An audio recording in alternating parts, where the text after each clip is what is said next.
ګوري تاسو هر هغه عادي الکترونیکي یو وسیله چې اخلئ هغه کې تاسو ته یو رهنما راځي، یعنی ټول رهنما پکې دی. که چیرته تاسو خلاف د هغې لاړ شئ کیدای شي هغه الکترونیکي وسیله بیخي کار ونه کړي یا فشار پرې راوړي، کیدای شي خرابه شي.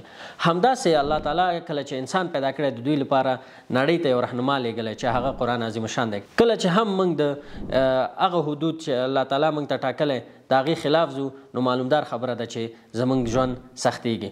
نو که چیرې تاسو غواړئ چې انشاءالله خوشحاله ژوند ولرئ دا کتاب راواخلئ. استاد خو ورته شهوت کنټرول نوم ایښی دی، نو که چیرته دا تاسو ولولئ په ده کې ځوانانو لپاره ډېرې مهمې خبرې دي.